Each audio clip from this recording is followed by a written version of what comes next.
Narito po ang News TV Quick Response Team sa Senado kung saan ngayong buong araw nga po ay nasaksihan ng sambayanan itong testimonya ni Ruby Tuason kaugnay pa rin ng pork barrel scam. At dito nga sa kanyang testimonya ay isa sa mga tila nadiin ng gusto ay si Senador Jinggoy Estrada dahil base sa kwento ni Mrs. Tuason ay siya mismo ang nagdadala ng pera dito sa Senado at ine-escortan sa may parking area ng isa sa mga staff nitong si Senador Jinggoy Estrada.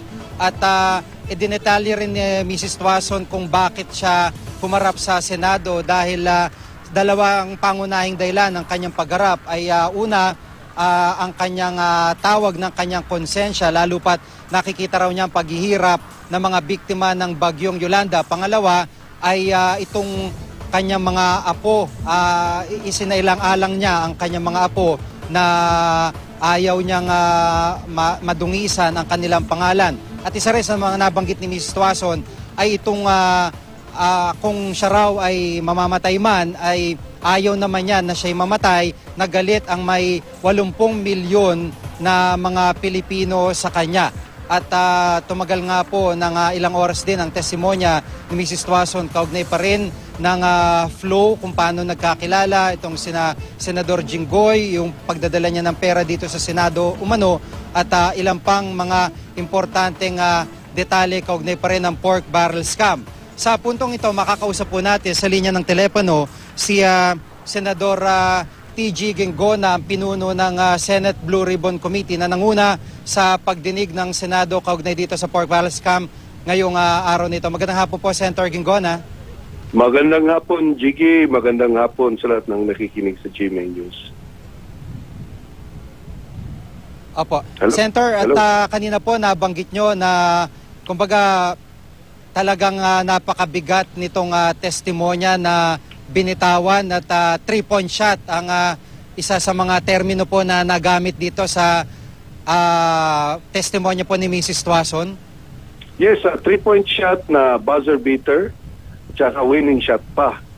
So, ang pinaka-importante dito, Jiggy, no, na this is the first time, ikaunang okasyon na merong isang testigo na nagsabi na siya nakapagbigay ng pera sa isang senador. So, ito si Ms. Ruby Tuason nagsabi, nagbigay ako ng pera sa isang senador. Kasi dati-rate, ang mga nagsasabing nagbibigay ng pera sa mga hanggang lang dyan sa Chief of Staff lang. Itong pinakaunang panahon na may nagsabi na ako personally ang nagbigay ng pera sa isang senador. Digi? Opo. Kumbaga talagang ang inaabangan kasi din ng sambayanan, yung diretsong kwento na ganito, yung wala nang tulay kundi diretso. So ito po yung naikwento ni Mrs. Tuason. Nakikita nyo naman yung sa asta ni Mrs. Tuason talagang sincero. Pakikita nyo naman yung sa lahat ng nakikinig, nakikita nyo naman pagkasinsero ng tao. Pero mo nandun na si Estados Unidos, bumalik pa siya, hindi na siya kailangan bumalik. At ibibigay pa niya, ibabalik pa niya yung perang nakuha niya diyan sa skandalo na yan dahil gusto niya manahimik at iwasto yung kabaluktutan na ginawa niya. Alalahanin niyo, yung testigo ni Mrs. Tuason nagkakatugma-tugma sa mga testigo ni Ben Herloy, Marina Sullas, at sa iba pang mga whistleblowers.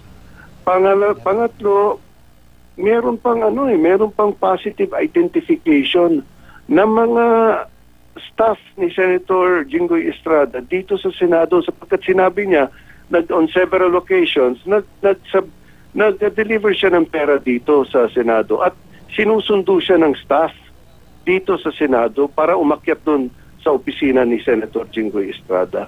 At nakita naman natin na pag pinaharap natin yung photograph ng mga staff, naka-identify siya. Isang aide at saka isang security ni Senator Jinggoy Estrada.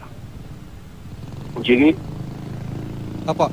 Senator TG, kanina po nag-press con si Senator Jinggoy at nabanggit po niya dito sa kanyang presko na yung paraan po, pamamaraan nyo ng pag-handle ng hearing kanina, dapat daw kayong ma-charge, quote-unquote, ng offensive foul dahil kapwa niya senador, binabalya po ninyo. Ano po reaction nyo dito sa payag ni Senador Jinggoy?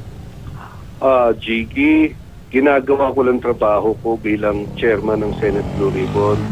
Ang katungkulan ng Senate Blue Ribbon Committee ang pag-iimbestiga ano bang gusto nila. Tumahimik na lang ang Senado, tumahimik na lang ako, isara ko na lang yung bibig ko, isara ko na lang mata ko, at makukunwari-kunwaring walang nangyayari.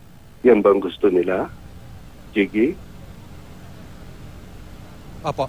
Isa pa po sa nabanggit niya sa press con na kanina po sa kanya pong pinatawag na press con, kumbaga parang baka raw kahit papano yung itong nangyayari ngayon, yung hearing kanina, makabuti sa standing nyo bilang senador. Maari daw from number 12 maging number 11. Ano po reaction nyo dito?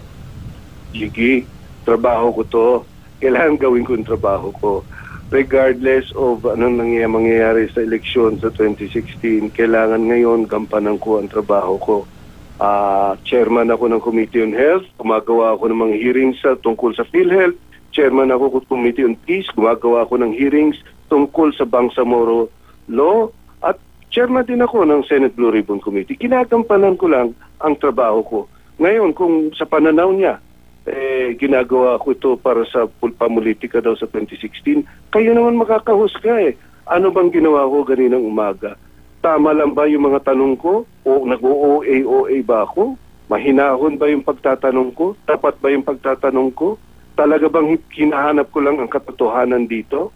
Baka naman sa kanya dahil dala ng pikon, dahil natutuklasan na ang katotohanan.